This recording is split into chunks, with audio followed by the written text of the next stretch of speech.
देखो हम लोग को आज जो चैप्टर स्टार्ट करना है वो है कॉस्ट एनालिसिस। ठीक है, लास्ट हम लोग ने जो है लॉ ऑफ रिटर्न कंप्लीट किया है। इस चैप्टर का नाम सिर्फ कॉस्ट एनालिसिस नहीं है, बल्कि अगर हम चैप्टर के नाम की बात करें तो वो है कॉस्ट एंड रेवेन्यू एनालिसिस।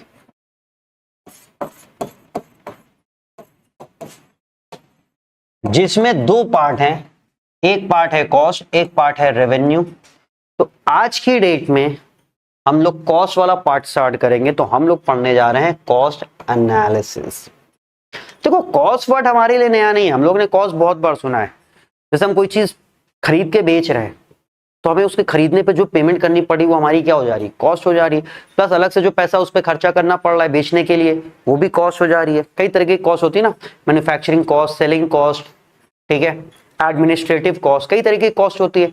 तो ये सारी कॉस्ट हम लोगों ने पढ़ी है, बट अभी तक जितना भी पढ़ा वो अकाउंट्स के पर्सपेक्टिव से पढ़ा है। अकाउंट्स के पर्सपेक्टिव से कॉस्ट अलग होती है, ठीक है। Manufacturing cost, administrative cost, selling cost, ये सब अकाउंट्स के पर्सपेक्टिव से कॉस्ट होती है। इन सबको ऐड करके कॉस्ट ऑफ प्रोडक्शन आता है, फिर कॉस्ट ऑफ सेल्स आ जाता है। अकाउंट सिर्फ उन कॉस्ट को कंसिडर करता है जो आपने पेमेंट करी है या आगे चल के करोगे, ठीक है। इकोनॉमिक की कॉस्ट थोड़ी अलग होती है। अभी हम लोग को जो कॉस्ट का कॉन्सेप्ट समझना है वो इकोनॉमिक के पॉइंट ऑफ व्यू से समझना है कि जब आप इकोनॉमिक्स में कॉस्ट बोलते हो तो इकोनॉमिक्स में कॉस्ट थोड़ी डिफरेंट तरीके की होती है। तो जब हम इकोनॉमिक्स में कॉस्ट की बात करते हैं तो सबसे पहला जो हम लोग पढ़ेंगे वो है explicit cost,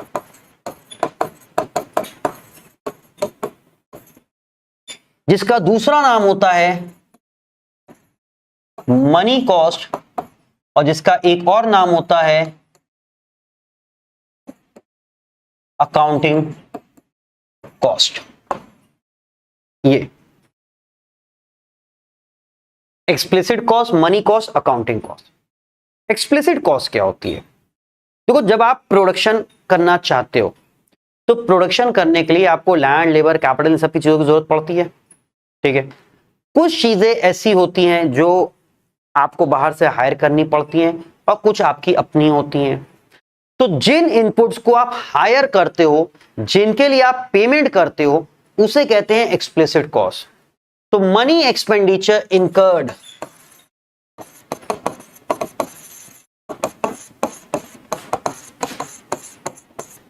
on hiring inputs from market. Hiring करना या परचेज करना, देखो हर बार आप चीजें परचेज नहीं करते हो, आप हायर भी करते हो, ठीक है। हायर करते हो, वर्कर को आप हायर करते हो, वो आता है आपके लिए काम करता चला जाता है। आप उसे परमानेंट अपने घर नहीं लेके चले जाते हो कि चलो हमने तुम्हें खरीद लिया है, तुम चलो मेरे यहाँ रहोगे, ऐसा कुछ नहीं। आप उसको हायर करते हो, आप किसी को हायर करते हो, बंदों को, वो आते हैं अपना काम करते हैं, अपना काम करके चले जाते हैं फीस लेके, ठीक है। तो जितनी देर का उनका काम है उतनी देर के लिए आपने उनको हायर कर रखा है। तो वही चीज है हायरिंग या फिर परचेजिंग इनपुट फ्रॉम मार्केट। तो मार्केट से जब आप परचेज करो तो आप उसकी पेमेंट कर रहे हो, इसलिए इसे मनी कॉस्ट भी कहते हैं, क्योंकि ये पैसा आपने खर्चा किया है। और अकाउंट्स, जैसा कि हमने बोला, अकाउंट सिर्फ उन्हीं कॉस्ट को रिकॉर्ड करता है जहां पे आपको पेमेंट करनी है, तो इसीलिए इसको अकाउंटिंग कॉस्ट भी कहते हैं। तो एक्सप्लिसिट कॉस्ट, मनी कॉस्ट या अकाउंटिंग कॉस्ट एक ही चीज है, और ये वो चीज है कि जहां पे आप पैसा खर्चा कर रहे हो इनपुट्स को मार्केट से खरीदने के लिए। तो किसी भी इनपुट को अगर आप मार्केट से परचेज कर रहे हो तो उस पर जो भी पेमेंट आप कर रहे हो वो कहलाती है आपकी एक्सप्लिसिट कॉस्ट। तो ये मनी के टर्म में होता है, याद रखना, एक्सप्लिसिट कॉस्ट मनी के टर्म में होता है, ठीक है।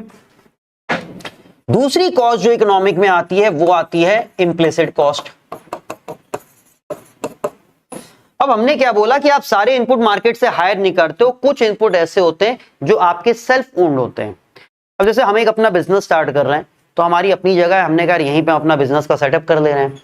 अगर हम मार्केट में कहीं पे रेंट पे जगह लेते, हम रेंट पे करते हैं, लेकिन हमारी खुद की जगह है तो हम रेंट तो पे नहीं कर रहे अपने आप को, तो हमें पे नहीं करना पड़ रहा है, तो वो मेरा सेल्फ ओन्ड इनपुट है। अब सेल्फ ओन्ड इनपुट अकाउंट्स क्या कहता है कि भाई उसमें हम क्या लेंगे, जब आप पेमेंट ही नहीं कर रहे हो तो अकाउंट उसको कंसीडर नहीं करेगा, तो वो अकाउंटिंग कॉस्ट या मनी कॉस्ट का पार्ट नहीं बनेगी, क्योंकि आप अपने आप को रेंट नहीं पे कर रहे हो। लेकिन इकोनॉमिक क्या कहता है, भाई आप पे करो ना करो कॉस्ट का तो पार्ट बन रहा है, और उसे कहते हैं इम्प्लिसिट कॉस्ट। इम्प्लिसिट कॉस्ट क्या होता है कि आप जब पे नहीं कर रहे हो तो उसको कैसे ले, इकोनॉमिक कह रहा है इसको भी लो, लेकिन कैसे लो, इकोनॉमिक्स कह रहा है ये भी इनपुट है, आप कह रहे हो कि हमने तो पे ही नहीं किया है। तो इकोनॉमिक कहता है भाई एस्टिमेटेड वैल्यू होती है ना, इसी का एक दूसरा नाम होता है इंप्यूटेड। ठीक है, आपकी अपनी जगह, आप खुद को रेंट नहीं पे कर रहे हो, लेकिन आपको इतना तो मालूम है अगर आप जगह किसी और को किराए पे देते तो कितना रेंट लेते, बहुत नहीं एस्टिमेट कर लो। तो एस्टिमेटेड या imputed value of self owned input used in production process. Production में वो इनपुट जो आपके खुद के हैं, जिनको आप यूज कर रहे हो, उनकी इंप्यूटेड या एस्टिमेटेड वैल्यू, उसे कहते हैं इम्प्लिसिट कॉस्ट। तो इकोनॉमिक की कॉस्ट दो होती है, इकोनॉमिक में एक एक्सप्लिसिट कॉस्ट होती है और एक इम्प्लिसिट कॉस्ट होती है। ठीक है, अच्छा, तीसरा जो टर्म है इसमें वो है नॉर्मल प्रॉफिट। नॉर्मल प्रॉफिट क्या है कि जब आप एक रिस्क ले रहे हो एज एन एंटरप्रेन्योर, जब आप एक रिस्क ले रहे हो तो एक मिनिमम रिटर्न जो आप एक्सपेक्ट करते हो, एक मिनिमम रिटर्न है, तो it is minimum return that an entrepreneur expect for risk undertaken.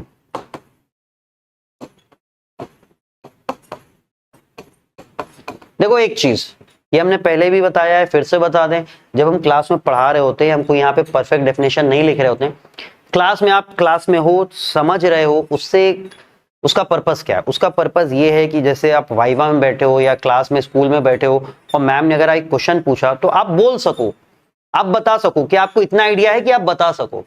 बताने में और लिखने में बहुत फर्क होता है। जब आपसे कोई चीज पूछी जाती है तो बस आप बताते हो, वो मतलब एकदम डिटेल में नहीं एक्सप्लेन करना होता है, एक आइडिया देना होता है। लेकिन जब आंसर लिखने की बारी आती है तो आपको प्रॉपर लिखना होता है। तो अभी हम सिर्फ समझा रहे हैं एग्जैक्टली नॉर्मल प्रॉफिट में क्या कैसे डिफाइन करते हैं, वो बात नहीं कर रहे हैं। मनी कॉस्ट क्या होता है ये हमने बता दिया, एग्जैक्ट क्या लिखना है वो हम लोग की बुक में दिया हुआ है कि एग्जैक्ट ये डेफिनेशन है। आपको समझ में आ गया कि जो भी आपके इनपुट्स हैं जो आपने बाहर से खरीदे हैं, उनको जो आपने पेमेंट करी, उसे कहते हैं मनी कॉस्ट, एक्सप्लिसिट कॉस्ट या अकाउंटिंग कॉस्ट।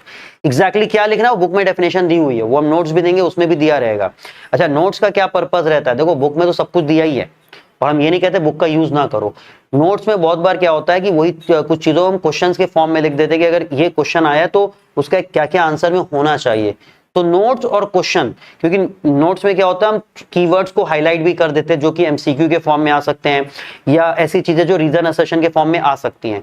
दोनों का यूज करना है आपको, नोट्स का भी यूज करना है आपको, क्वेश्चंस का भी यूज करना है। हम ये नहीं कहेंगे कि आप 100% नोट पर रिलाई करो। हाँ, मिनिमम आप अगर करना चाहो तो ठीक है, आप मिनिमम नोट्स ही पढ़ के चले जाओ, आपको बुक खोलने का मन नहीं कर रहा है, बट हम रिकमेंड नहीं करेंगे। हम हमेशा रिकमेंड करते हैं कि ठीक है नोट्स हम दे रहे हैं, अच्छी बात है, नोट्स को लो, आंसर्स कैसे लिखने नोट्स में दिए हुए हैं, बट बुक से भी रीड किया करो, बुक की रीडिंग हैबिट पढ़नी चाहिए।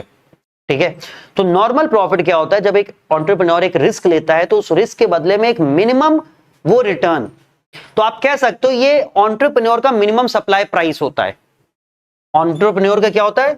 Minimum supply price.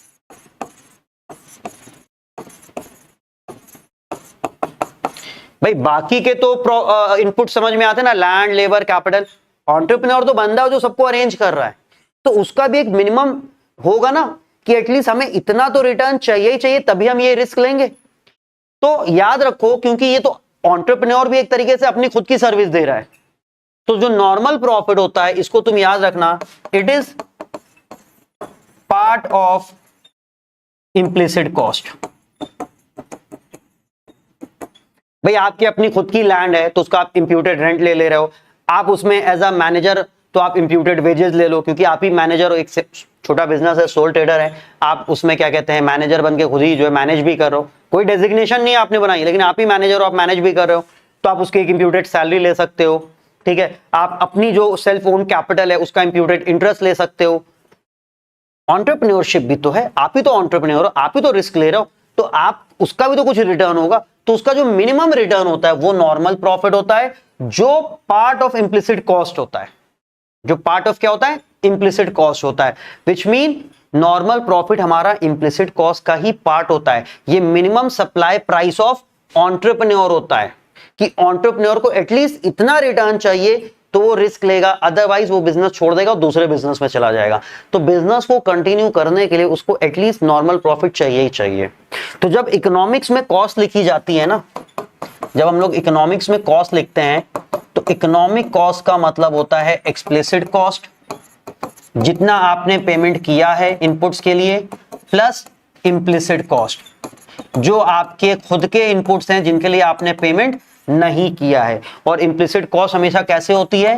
Including normal profit. ये होती है हमारी इकोनॉमिक कॉस्ट। अगर आप देखो अकाउंटिंग से इसको कंपेयर करोगे तो अकाउंटिंग सिर्फ एक्सप्लिसिट कॉस्ट को कहते हैं, तो इकोनॉमिक कॉस्ट अकाउंटिंग कॉस्ट के कंपैरिजन में बड़ी है, क्योंकि ये इम्प्लिसिट कॉस्ट को भी कंसीडर कर रही है और अकाउंटिंग कॉस्ट इसको कंसीडर नहीं करती है। तो explicit cost, implicit cost, normal profit और इकोनॉमिक कॉस्ट। तो इकोनॉमिक कॉस्ट को कैसे डिफाइन कर सकते हो? Sum total of explicit and implicit cost including normal profit. अब आते हैं अगली कॉस्ट पे। अगली है अपॉर्चुनिटी कॉस्ट। इसकी सिर्फ आपको सिलेबस के हिसाब से मीनिंग याद रखनी है, इसका कोई इंप्लीकेशन नहीं याद रखना है। देखो अपॉर्चुनिटी कॉस्ट क्या होती है। अभी विश्वास का 12th हो जाएगा और विश्वास के पापा कहते हैं कि बेटा चलो दुकान पे बैठो, अपना कमाओ माओ। विश्वास कहता है नहीं पापा, मुझे जो है पढ़ाई करनी है। क्या पढ़ोगे? बता दिया कुछ उसने पापा को, अपना कोई स्कीम समझा दी। पापा ने कहा ठीक है भाई, 5 साल का कोर्स है, हर साल जो है 2 लाख रुपए कॉलेज की फीस है, तो 5 साल में 10 लाख की कॉलेज की फीस हो गई। प्लस वो कोर्स मुंबई में कहीं जाके होता है, तो ये अपना वहाँ जाएगा, वहाँ रहेगा, ठीक है, वहाँ रह के पैसा कॉलेज क्या कहते हैं हॉस्टल में या कहीं पीजी लेके रहेगा, उसके रहने का खर्चा भी होगा और उसकी पढ़ाई का खर्चा भी होगा, सॉरी खाने पीने का खर्चा भी होगा, ठीक। तो जब कोई 5 साल के बाद ये आएगा, जब ये 5 साल के बाद आएगा तो ये बताएगा कि भैया इस कोर्स में मेरा पैसा कितना खर्चा हुआ, या इसके पापा बताएंगे कि भैया पैसा कितना खर्चा हुआ। तो पापा ने कहा भैया 10 लाख तो पूरा कॉलेज पे चला गया, प्लस 10,000 रुपए महीने का इसका जो रहने का था, जो कि साल का 1,20,000 बनता था, और 5 साल का कितना हो जाएगा? 6 लाख ये हुआ। प्लस 5 साल में इसने 5 लाख का तो खा भी लिया, ऊपर ही खर्चा मिला के इसकी टोटल कॉलेज की जो फीस हुई पढ़ाई की वो हुई 21 लाख। इसकी पढ़ाई की पूरी कॉस्ट कितनी हुई? 21 लाख, ठीक है ना। तो ये चीज, बट यहां पे हम लोग एक चीज को इग्नोर कर रहे हैं, वो क्या? अगर वो 5 साल कॉलेज नहीं जाता और वो 5 साल अपनी शॉप पे बैठा, तो उस 5 साल में वो कुछ अर्न करता, जो कि वो उसने सैक्रिफाइस कर दिया इसके लिए। हम कह रहे हैं 5 साल में वो कम से कम 30 लाख तक अर्न करता, तो उसकी पढ़ाई की असली फीस कितनी हो गई? 51 लाख। इकोनॉमिक्स के सेंस में ऐसी बातें होती हैं, अकाउंट्स के सेंस में ये सब बातें नहीं होती। अकाउंट्स तो कहता है भैया कॉलेज की फीस 21 लाख है, लेकिन इकोनॉमिक्स ऐसी बातें नहीं करता। इकोनॉमिक्स कहता है कि ठीक है ये तो तुमने खर्चा किया ही किया, प्लस इन 5 साल में अगर तुम पढ़ने ना जाते, तुम दुकान पे बैठते, और एक दुकान का हमने एज्यूम कर लिया कि 5 साल में तुम 30 लाख तक तुम वहां पे अर्न करते, जो तुमने सैक्रिफाइस कर दिया पढ़ाई के लिए, तो तुम्हारी फीस एग्जैक्टली पढ़ाई की कितनी हुई? 51 लाख हुई। तो इकोनॉमिक इन सब चीजों को कंसिडर करता है। तो जब हम अपॉर्चुनिटी कॉस्ट की बात करते हैं तो ये सैक्रिफाइस से रिलेटेड होता है, कि जब आप किसी एक चीज को चूज करते हो तो उसके लिए आप बाकी चीज को क्या करते हो? सैक्रिफाइस करते हो। फॉर एग्जाम्पल, आपने इंटरव्यू दिया कंपनी ए में, कंपनी बी में, कंपनी सी में। कंपनी ए ने कहा कि ठीक है भाई हमारा आपका सिलेक्शन हो गया, हम आपको 30,000 पर मंथ की सैलरी देंगे। कंपनी बी ने कहा कि भाई ठीक है हमारे में अभी आपका सिलेक्शन हो गया है, हम आपको 32,000 पर मंथ की सैलरी देंगे। और कंपनी सी ने कहा कि हमारे यहाँ भी सिलेक्शन हो गया है, बट हम आपको सिर्फ 20,000 पर मंथ की सैलरी देंगे। अब ये बताओ कौन सी सैलरी चूज करोगे तुम लोग? 32,000 या 20,000? चूज कौन सी करोगे? सब इतने काबिल हो कि सब 32,000 ही चूज करोगे? भाई आप इसी को तो चूज करोगे जो सबसे ज्यादा सैलरी दे रहा है। कौन इतना काबिल होगा जो कहेगा नहीं हम 20,000 वाली सैलरी लेंगे? भाई सब इसको चूज करोगे, समझे? अब यहां पे अपॉर्चुनिटी कॉस्ट क्या होती है? तो देखो अपॉर्चुनिटी कॉस्ट को डिफाइन कैसे करते हैं पहले समझो, फिर हम इस पे वापस पे आते हैं। अपॉर्चुनिटी कॉस्ट होती है कॉस्ट ऑफ यहां लिख दें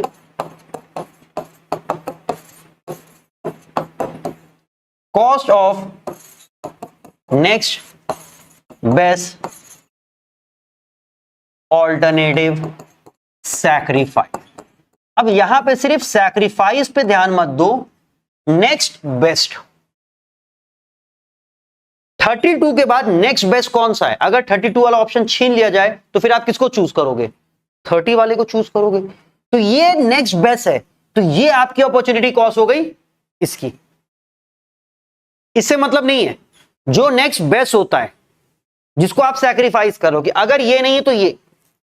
जैसे आप ड्रेस लेने गए तो आपको एक रेड ड्रेस दिखी, एक ब्लू ड्रेस दिखी और एक येलो ड्रेस दिखी। अब आप इन दो में से कंफ्यूज थे, आपने फाइनली इसको चूज किया। तो अगर मान लो इसमें आपका साइज नहीं मिलता, उसने कहा अरे सॉरी सर या सॉरी मैम, ये इसमें वो साइज नहीं अवेलेबल है, तो फिर आप इस पे जा रहे हो। तो रेड के लिए आपका नेक्स्ट बेस्ट क्या है? ब्लू है। अगर रेड नहीं है तो आप ब्लू पे जाओगे, वरना आप रेड को चूज कर रहे हो। तो रेड को चूज करने के लिए आप ब्लू को सैक्रिफाइस कर रहे हो, तो ब्लू आपकी अपॉर्चुनिटी कॉस्ट बन गई। ये चीज होती था नेक्स्ट बेस्ट ऑल्टरनेटिव सैक्रिफाइस। यहां पे ध्यान रखना, नेक्स्ट बेस्ट ऑल्टरनेटिव सैक्रिफाइस। तो अब ये चीज मनी के टर्म में भी हो सकता है और ये चीज कमोडिटी के टर्म में भी हो सकता है। जैसे आपको हमने दिए 300 रुपीज कि जाओ बेटा इसको खर्चा कर लो, तो तुमने कहा इससे हम क्या खरीद सकते हैं? तुमने जुगाड़ लगाया, तुमने दिमाग दौड़ाया, तुमने कहा कि हम एक इससे सुप्रीम पिज्जा खरीदेंगे,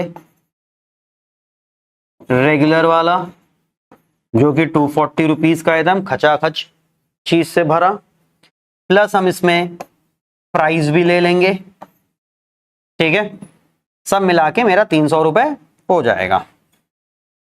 समझे? तो आपने एक ही ऑप्शन बनाया। दूसरा ऑप्शन आपने कहा कि भाई हम इसमें खाएंगे 2 प्लेट बिरयानी, या चलो 3 प्लेट बिरयानी खा लेंगे, इसके सिक्ते से 3 प्लेट बिरयानी खाएंगे 2। तो आपका एक पिज्जा प्लस फ्राइज और 3 प्लेट बिरयानी। तो अगर आपने पिज्जा प्लस फ्राइज चुना तो इसकी अपॉर्चुनिटी कॉस्ट क्या हो जाएगी? 3 प्लेट बिरयानी की। अगर आपने बिरयानी चुना तो इसकी अपॉर्चुनिटी कॉस्ट क्या हो जाएगी? Pizza plus fries. ठीक है ना? तो ये कमोडिटी के टर्म में भी होता है। आप एक कमोडिटी को चूज करो तो दूसरी कमोडिटी क्या हो जाएगी? अपॉर्चुनिटी कॉस्ट हो जाएगी। आपके पास जो पैसा है आप उससे 2 kg जो है आलू खरीद सकते हो, या फिर आप उससे 3 kg अनियन खरीद सकते हो। तो अगर आपने काम आलू चूज करेंगे तो 2 kg आलू की अपॉर्चुनिटी कॉस्ट क्या हो जाएगी? 3 kg अनियन, क्योंकि इसको खरीदने के लिए आप इसको क्या कर रहे हो? सैक्रिफाइस। अगर आप 3 kg अनियन खरीदते हो तो उसकी अपॉर्चुनिटी कॉस्ट क्या हो जाएगी? 2 kg आलू। तो कमोडिटी के भी टर्म में हो सकता है और मनी के टर्म में भी हो सकता है। ये है हमारा अपॉर्चुनिटी कॉस्ट। तो ये हो गई हमारी थोड़ी मेन कॉस्ट। अब एक दो फालतू कॉस्ट है वो भी देख लेते हैं, एक्स्ट्रा है, पढ़ना तो पड़ेगा ही। Real cost.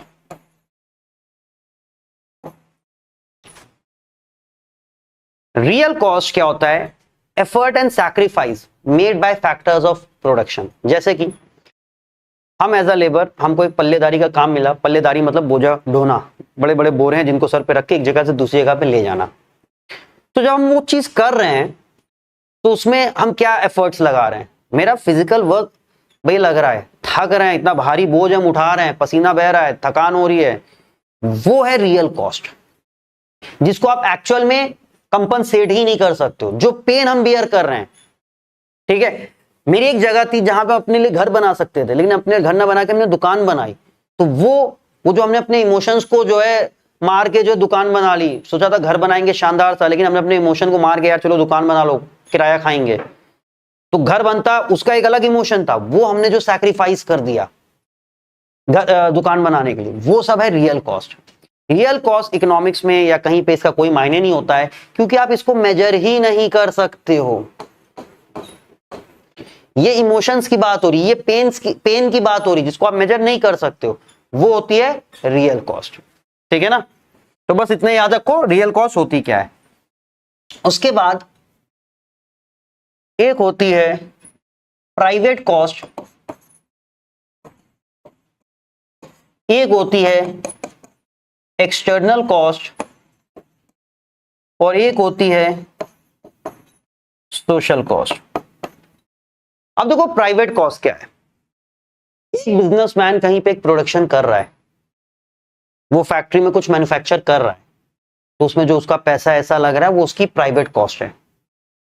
मतलब ये वो कॉस्ट है जो इन्वॉल्व है, पर्सन इन्वॉल्व वो बियर कर रहा है।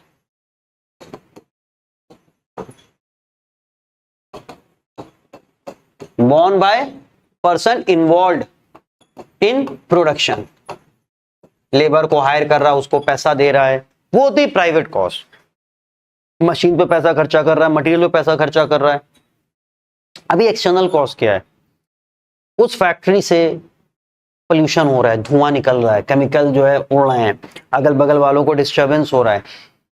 तो यहां पे हम डायरेक्टली उस फैक्ट्री में इन्वॉल्व नहीं है, हम प्रोडक्शन में इन्वॉल्व नहीं है, लेकिन फिर भी हम वो कॉस्ट बियर कर रहे हैं, वो होता है external cost borne by those not involved in production। देखो ये चीज कॉस्ट और बेनिफिट दोनों टर्म में होती है, ये चीज याद रखना, ये चीज कॉस्ट और बेनिफिट दोनों टर्म में होती है। जैसे कि हम अपना घर बनवा रहे हैं, तो ऑब्वियसली तो मेरा पैसा लग रहा है, प्राइवेट कॉस्ट। अब पड़ोसियों को क्या डिस्टर्बेंस हो रहा है, शोर हो रहा है, बाहर बालू आके गिर रही है, गिट्टी रखी जा रही है, रोड ब्लॉक हो रहा है, गंदगी फैल रही है, धूल मिट्टी उड़ रही है, ये मेरे पड़ोसियों को दिक्कत हो रही है, वो एक्सटर्नल कॉस्ट। भाई हमें तो बेनिफिट मिल जाएगा ना, मेरा घर बन जाएगा। वैसे ही हमने अपने घर के पास एक पार्क बना दिया, उस पर वो हमने बनवाया है, प्राइवेट बेनिफिट, लेकिन अड़ोस पड़ोस के बच्चों को भी हम कहते हैं आओ भैया खेलो तुम लोग, उनका डायरेक्टली इन्वॉल्व नहीं, लेकिन उनको बेनिफिट मिला, तो एक्सटर्नल बेनिफिट भी होता है। तो फिलहाल हम लोग कॉस्ट से रिलेटेड हैं, तो प्राइवेट कॉस्ट और एक्सटर्नल कॉस्ट।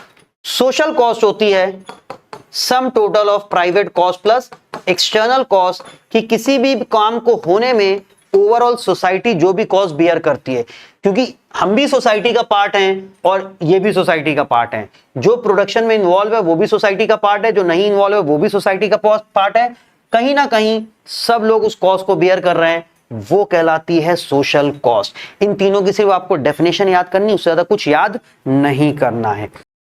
ये इस पे कोई ग्राफ नहीं है, बेसिक थ्योरी है जिसमें एक्सप्लिसिट इम्प्लिसिट, ठीक है, normal profit, economic cost, opportunity cost थोड़ा इंपॉर्टेंट भी है, बाकी रियल, प्राइवेट, एक्सटर्नल, सोशल, ये सब बस डेफिनेशन याद रखनी है।